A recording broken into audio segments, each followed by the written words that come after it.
Francis മാർപ്പാപ്പ വിടവാങ്ങുന്നു. പാവങ്ങളുടെയും മാറ്റങ്ങളുടെയും പിതാവാണ് യാത്രയാവുന്നത്. കത്തോലിക്ക സഭയുടെ സമീപകാല ചരിത്രത്തിലെ ഏറ്റവും കരുത്തനായ മാർപ്പാപ്പയായിരുന്നു.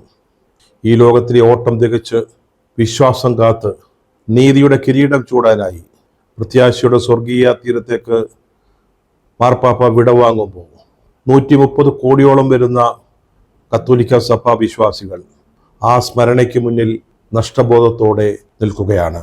ഇനി പുതിയ ഇടയനായി അവർ കാത്തിരിക്കുന്നു. ഗുരുതരമായ ന്യൂമോണിയ ബാധിച്ച് ശ്വാസതടസ്സം മൂലം കഴിഞ്ഞ ഫെബ്രുവരി 24 മുതൽ റോമിലെ ജമേലി ആശുപത്രിയിൽ ചികിത്സയിലായിരുന്നു 88-കാരനായ മാർപ്പാപ്പ. 1282 വർഷങ്ങൾക്ക് ശേഷം യൂറോപ്പിന് പുറത്തുനിന്ന് കത്തോലിക്ക സഭയ്ക്ക് ലഭിക്കുന്ന ആദ്യത്തെ മാർപ്പാപ്പയാണ് പോപ്പ് ഫ്രാൻസിസ്. അദ്ദേഹം അർജന്റീനക്കാരനാണെങ്കിലും അദ്ദേഹത്തിൻ്റെ മുൻ തലമുറക്കാർ ഇറ്റലിയിൽ നിന്ന് അവിടേക്ക് കുടിയേറിയവരാണ്. വടക്കേ അമേരിക്കയിൽ നിന്നോ തെക്കേ അമേരിക്കയിൽ നിന്നോ ആദ്യമായിട്ട് മാർപ്പാപ്പയാകുന്ന വ്യക്തിയാണ് പോപ്പ് ഫ്രാൻസിസ്. അതുപോലെ ദക്ഷിണാർദ്ധ ഗോളത്തിൽ നിന്നുള്ള ആദ്യത്തെ മാർപ്പാപ്പ.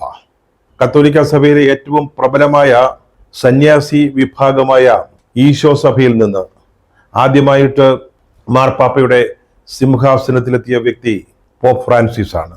സഭയുടെ ചരിത്രത്തിൽ പലപ്പോഴും വത്തിക്കാനിലെ സഭാ നേതാക്കളും ഈശോ സഭ നേതൃത്വവും തമ്മിൽ വളരെ ശക്തമായ ഏറ്റുമുട്ടലുകൾ അല്ലെങ്കിൽ അഭിപ്രായ വ്യത്യാസങ്ങൾ ഉണ്ടായിരുന്നു. ആ പശ്ചാത്തലത്തിൽ ഈശോ സഭയിൽ നിന്ന് ഒരാൾ കത്തോലിക്ക സഭയുടെ ആകമാന സഭയുടെ മാർപ്പാപ്പയാകുന്നു എന്നത് വളരെ പ്രധാനപ്പെട്ട ഒന്നായിരുന്നു. ബ്യൂണസ് അയേഴ്സിലെ ആർച്ച് ബിഷപ്പായിരുന്നു പോപ്പ് ഫ്രാൻസിസ്. അദ്ദേഹത്തിന്റെ അക്കാലത്തെ നാമധേയം ജോർജെ മരിയോ ബെർഗോഗ്ലിയോ എന്നായിരുന്നു. 1998 അദ്ദേഹം ബ്യൂണസ് അയേഴ്സ് അതിരൂപതയുടെ ആർച്ച് ബിഷപ്പായത്. അതിനുമുമ്പ് അതേ രൂപതയിൽ സഹായമെത്രാനായും പ്രവർത്തിച്ചിരുന്നു. 2001 ഫെബ്രുവരിയിൽ അദ്ദേഹം കർദിനാൾ തിരുസംഘത്തിൽ അംഗമായി. സഭയുടെ രാജകുമാരന്മാരുടെ ഗണത്തിലേക്ക് അദ്ദേഹം ഉയർത്തപ്പെട്ടു. അദ്ദേഹത്തിന് മുമ്പ് മാർപ്പാപ്പയായിരുന്ന ബെനഡിക്റ്റ് 16 അനാരോഗ്യത്തെ തുടർന്ന് രാജിവെച്ചപ്പോഴാണ് ആ സ്ഥാനത്തേക്ക് ആർച്ച് ബിഷപ്പ് ബെർഗോഗ്ലിയോ കടന്നു വന്നത്. അന്ന് നടന്ന കോൺക്ലേവില്, അതായത് പുതിയ മാർപ്പാപ്പയെ തിരഞ്ഞെടുക്കുന്നതിന് കർദിനാളന്മാരുടെ കോൺക്ലേവ് ചേർന്നപ്പോൾ രണ്ടാമത്തെ ദിവസം 5ാമത്തെ വോട്ടെടുപ്പിലാണ് ബെർഗോഗ്ലിയെ തിരഞ്ഞെടുത്തുകൊണ്ടുള്ള തീരുമാനം ഉണ്ടാവുന്നത്. തെരഞ്ഞെടുപ്പ് നടക്കുന്ന സിസ്റ്റൈൻ ചാപ്പലിന്റെ പുകക്കുഴലിലൂടെ വെളുത്ത പുക പുറത്തേക്ക് വന്നു. അപ്പോൾ ലോകം മനസ്സിലാക്കി, ഇതാ കത്തോലിക്ക സഭയ്ക്ക് ഒരു പുതിയ മാർപ്പാപ്പയെ ലഭിച്ചിരിക്കുന്നു. അത് ബ്യൂണസ് അയേഴ്സിലെ ആർച്ച് ബിഷപ്പായിരുന്ന ബെർഗോഗ്ലിയോ ആയിരുന്നു. 2013 മാർച്ച് 13 അദ്ദേഹത്തെ മാർപ്പാപ്പയായി തിരഞ്ഞെടുത്തത്. ഫ്രാൻസിസ് മാർപ്പാപ്പയെ ആരും ഒരു പുരോഗമനവാദിയായിട്ട് കാണുന്നില്ല. വൈദികരുടെ ബ്രഹ്മചര്യം, ഗർഭഛിദ്രം, കൃത്രിമ മാർഗത്തിലൂടെയുള്ള ഗർഭനിരോധനം, സ്ത്രീകളുടെ പൗരോഹിത്യം മുതലായ കാര്യങ്ങളിലൊക്കെ അദ്ദേഹം സഭയിലെ യാഥാസ്ഥിതിക വിഭാഗത്തിന് ഒപ്പമായിരുന്നു. അതുപോലെ തന്നെ മാർക്സിസത്തിന്റെ കറവീണ ആശയ സംഹിത എന്ന നിലയിൽ അദ്ദേഹം വിമോചന ദൈവശാസ്ത്രത്തെ തള്ളിക്കളയുകയാണ് ചെയ്തത്.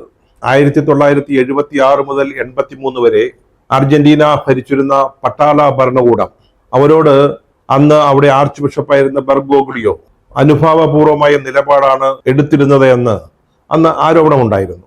അക്കാലത്ത് ഇടതുപക്ഷ ചിന്ത പുലർത്തുന്ന 2 ഈശോ സഭക്കാരായ യുവ വൈദികരെ പട്ടാള ഭരണകൂടം തട്ടിക്കൊണ്ടുപോയി. അതിനുശേഷം അവരെ ഇരുവരെയും മർദ്ദിച്ചവശരാക്കി ഒരു വിജന പ്രദേശത്ത് ഉപേക്ഷിക്കുകയാണ് ചെയ്തത്. അത് അന്ന് ആർച്ച് ബിഷപ്പായിരുന്ന ബെർഗോഗ്ലിയുടെ അറിവോടുകൂടിയായിരുന്നു എന്ന തരത്തിൽ തന്നെ ആരോപണമുണ്ടായി. അത് കോടതിയിൽ കേസാവുകയും മറ്റും ചെയ്തു. സുപ്രീം കോടതി ആ ആരോപണം നിരാകരിച്ചു, അത് ശരിയല്ല എന്ന് വിധിച്ചു. എങ്കിൽ പോലും അതിനുശേഷവും പട്ടാള ഭരണവുമായിട്ട് ആർച്ച് ബിഷപ്പിന് ബന്ധമുണ്ട് എന്ന ധാരണ നിലനിന്നിരുന്നു. പക്ഷെ പിന്നീട് ബെർഗോഗ്ലിയോ അതേപ്പറ്റി പറഞ്ഞത് താൻ ഈ 2 വൈദികരുടെ മോചനത്തിനു വേണ്ടി പട്ടാള ഭരണകൂട മേധാവികളുമായി സംസാരിച്ചിരുന്നു എന്നാണ്.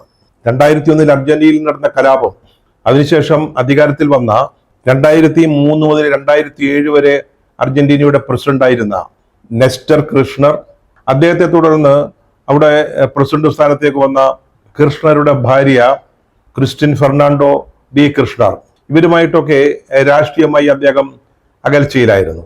അർജന്റീനയിലെ ഇടതുപക്ഷത്തിന് ഒരിക്കലും അഭിമതനായിരുന്നില്ല അന്ന് ആർച്ച് ബിഷപ്പ് ബെർഗോഗ്ലിയ. പക്ഷേ പാവപ്പെട്ടവരോടും ദരിദ്രരോടും അഭയാർത്ഥികളോടും അദ്ദേഹം അങ്ങേയറ്റത്തെ സ്നേഹവും കരുതലുമാണ് പ്രദർശിപ്പിച്ചത്. അതുകൊണ്ട് തന്നെയാണ് അദ്ദേഹം അസീസിയിലെ വിശുദ്ധനായ ഫ്രാൻസിസിന്റെ പേര് അദ്ദേഹത്തിന്റെ പേപ്പൽ നാമധേയമായി സ്വീകരിച്ചത്. ദരിദ്രരോടും പാവപ്പെട്ടവരോടുമുള്ള സ്നേഹത്തിലൂടെ ക്രിസ്തുവിന്റെ സാക്ഷ്യം ഭൂമിയിൽ നിർവഹിച്ച ഒരാളായിരുന്നു വിശുദ്ധ ഫ്രാൻസിസ്. അദ്ദേഹം ദരിദ്രനായി തന്നെയാണ് ജീവിച്ചത്. അവസാനം അദ്ദേഹത്തിന്റെ വസ്ത്രം പോലും ഒരു ദരിദ്രന് ദാനം ചെയ്ത ആളായിരുന്നു വിശുദ്ധ ഫ്രാൻസിസ്. സാധാരണഗതിയിൽ ഒരു കർദിനാൾ മാർപ്പാപ്പയായി തെരഞ്ഞെടുക്കപ്പെട്ടതിന് ശേഷം അദ്ദേഹത്തിന് ഒരു പേപ്പൽ നാമം സ്വീകരിക്കാനുള്ള അവകാശമുണ്ട്. ആർച്ച് ബിഷപ്പ് ബെർഗോഗ്ലിയോ അദ്ദേഹത്തെ മാർപ്പാപ്പയായി തെരഞ്ഞെടുത്തു. അതിനുശേഷം അദ്ദേഹത്തോട് ഏത് പേരാണ് സ്വീകരിക്കുന്നത് എന്ന് ചോദിച്ചപ്പോൾ അദ്ദേഹം വിശുദ്ധ ഫ്രാൻസിസിന്റെ പേരാണ് പറഞ്ഞത്. അതിനൊരു കാരണമുണ്ടായിരുന്നു. അദ്ദേഹം തിരഞ്ഞെടുക്കപ്പെട്ടതിന് ശേഷം ബ്രസീലിൽ നിന്നുള്ള ഒരു കർദിനാളായ ക്ലോഡിയോ ഹമ്മൻസ് അദ്ദേഹത്തിന്റെ ചെവിയിൽ മന്ത്രിച്ചു, ബെർഗോഗ്ലിയോ ദരിദ്രരെ മറക്കരുത്. ആ ഒരു നിമിഷത്തിലാണ് ഫ്രാൻസിസ് എന്ന പേര് സ്വീകരിക്കാൻ അദ്ദേഹം തീരുമാനിച്ചതെന്ന് മാർപ്പാപ്പ പിന്നീട് പറഞ്ഞിട്ടുണ്ട്. അതിനുശേഷം അദ്ദേഹം മാർപ്പാപ്പ എന്ന നിലയിൽ അഭയാർത്ഥികളോടും ദരിദ്രരോടും അങ്ങേയറ്റത്തെ കരുണയാണ് അല്ലെങ്കിൽ സ്നേഹപൂർവമായ ഒരു സമീപനമാണ് സ്വീകരിച്ചിരുന്നത്. അവർക്ക് വേണ്ടി അദ്ദേഹം ലോകവേദികളിൽ വാദിച്ചു. ലോകരാഷ്ട്രങ്ങൾ അഭയാർത്ഥികളെ നിരാകരിച്ചപ്പോൾ അത് ശരിയല്ല, അത് ദൈവികമായ ഒരു പ്രവൃത്തിയല്ല, അങ്ങനെ ചെയ്യരുത് എന്ന് അതിശക്തമായ ഭാഷയിൽ അദ്ദേഹം വാദിക്കുകയുണ്ടായി. അതുപോലെ ഏറ്റവും അവസാനം അനധികൃത കുടിയേറ്റത്തിന്റെ പേരിൽ അമേരിക്കൻ പ്രസിഡന്റ് ട്രംപ് നിസ്സഹായരായ മനുഷ്യരെ അവരവരുടെ രാജ്യങ്ങളിലേക്ക് നാടുകടത്തിയപ്പോൾ ഒരു കാരണവശാലും ശരിയായ നടപടിയല്ലെന്ന് അദ്ദേഹം ട്രംപിനെ ഓർമ്മിപ്പിച്ചു. ഫ്രാൻസിസ് എന്ന നാമധേയം ചരിത്രത്തിലാദ്യമായി സ്വീകരിച്ച മാർപ്പാപ്പയും ഫ്രാൻസിസ് മാർപ്പാപ്പയാണ്. അതുകൊണ്ടാണ് അദ്ദേഹം ഫ്രാൻസിസ് ഒന്നാമൻ എന്നല്ല അറിയപ്പെടുന്നത്, പോപ്പ് ഫ്രാൻസിസ് എന്ന് തന്നെയാണ്. ഇനി പിൽക്കാലത്ത് ഒരു മാർപ്പാപ്പ ഫ്രാൻസിസ് എന്ന നാമം സ്വീകരിക്കുകയാണെങ്കിൽ അന്ന് ഇപ്പോഴത്തെ മാർപ്പാപ്പ ഫ്രാൻസിസ് ഒന്നാമനായും അപ്പോൾ ആ പേര് സ്വീകരിക്കുന്ന ആൾ ഫ്രാൻസിസ് രണ്ടാമനായും അറിയപ്പെടും.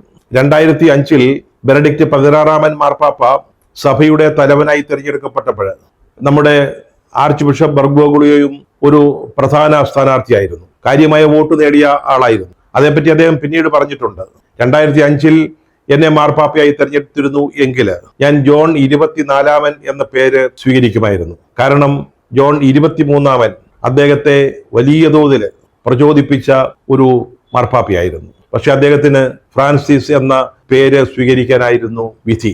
കാരണം പാവപ്പെട്ടവരോടുള്ള അദ്ദേഹത്തിന്റെ കാരുണ്യം, സ്നേഹം, അനുകമ്പ.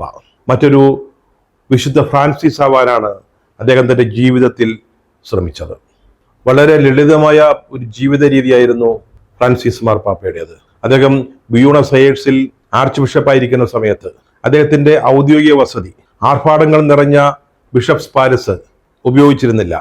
അതിനു പകരം നഗരപ്രാന്തത്തിലുള്ള ഒരു ചെറിയ അപ്പാർട്ട്മെന്റിലാണ് താമസിച്ചിരുന്നത്.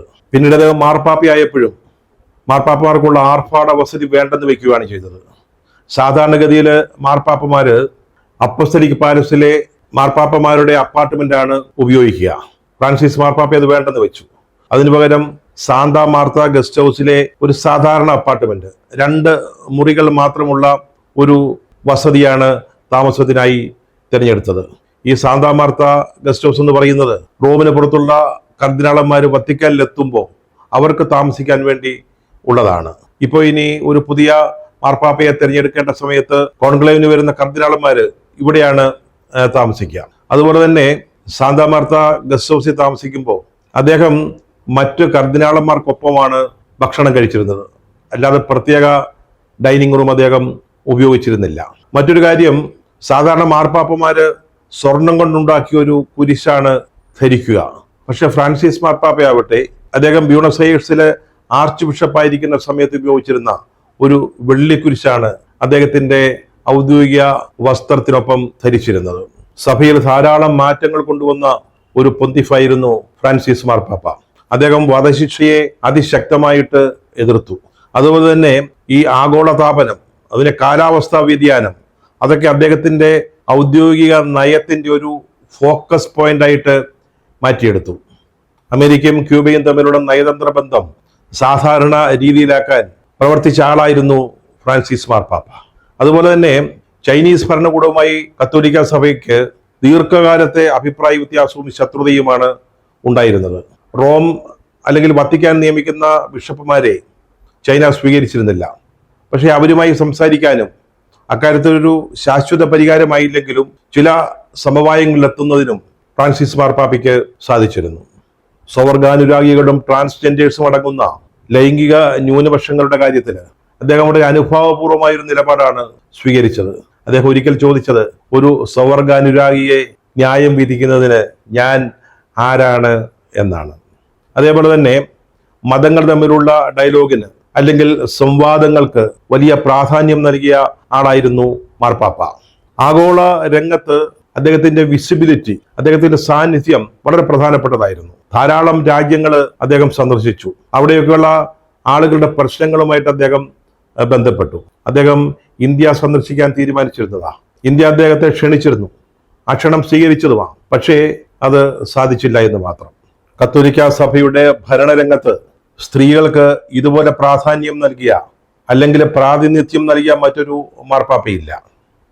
എല്ലാ സന്യാസ സഭകളുടെയും ഭരണ ചുമതലയുള്ള സഭാ കാര്യാലയത്തിന്റെ പ്രിഫെക്റ്റായിട്ട് അദ്ദേഹം ഈ അടുത്ത കാലത്ത് നിയമിച്ചത് സിസ്റ്റർ സിമോണ ബ്രാംബില്ല എന്ന് പറയുന്ന ഒരു കന്യാസ്ത്രീയെയാണ്. അതുപോലെ തന്നെ വത്തിക്കാൻ ഭരണകൂടത്തിന്റെ പ്രസിഡന്റായിട്ട് അദ്ദേഹം സിസ്റ്റർ റഫേല പെട്ടൈന എന്ന കന്യാസ്ത്രീയെ നിയോഗിച്ചു. ഈ രണ്ടു പദവികളും നേരത്തെ കർദിനാളന്മാർ വഹിച്ചിരുന്നതാണ്. അങ്ങനെ സഭയുടെ ഭരണരംഗത്തേക്ക്, വത്തിക്കാൻ സെക്രട്ടേറിയറ്റിലേക്ക് അല്ലെങ്കിൽ വത്തിക്കാൻ കൂരിയ എന്ന് പറയും, അതിലേക്ക് ധാരാളം കന്യാസ്ത്രീകൾക്ക് അദ്ദേഹം അവസരം നൽകി. കഴിഞ്ഞ പെസഹ വ്യാഴാഴ്ചയിൽ 14 വയസ്സിനും 21 വയസ്സിനും ഇടയ്ക്കുള്ള തടവുകാരാണ് പങ്കെടുത്തത്. അതിൽ 2 സ്ത്രീകളും ഉണ്ടായിരുന്നു. അത് ചരിത്രത്തിൽ ആദ്യമായിരുന്നു. 10 പുരുഷന്മാരും 2 സ്ത്രീകളും. അതിൽ തന്നെ ഒരു പുരുഷനും ഒരു സ്ത്രീയും മുസ്ലിം വിഭാഗത്തിൽപ്പെട്ട ആളുകളായിരുന്നു. അങ്ങനെ സഭയിൽ വലിയ മാറ്റങ്ങൾ വരുത്തിയ, പാവപ്പെട്ട ആളുകളോട് വലിയ സഹാനുഭൂതിയും കാരുണ്യവും അനുകമ്പയും കാണിച്ച ഒരു മാർപ്പാപ്പയാണ്, ഒരു ആത്മീയ പിതാവാണ് ഇപ്പോൾ നമ്മിൽ നിന്ന് വിടവാങ്ങി കടന്നു പോകുന്നത്. ഇനി ലോകം കാത്തിരിക്കുന്നത് ഒരു ഉത്തരത്തിന് വേണ്ടിയാണ്. ആരായിരിക്കും ഫ്രാൻസിസ് മാർപ്പാപ്പയുടെ പിൻഗാമി?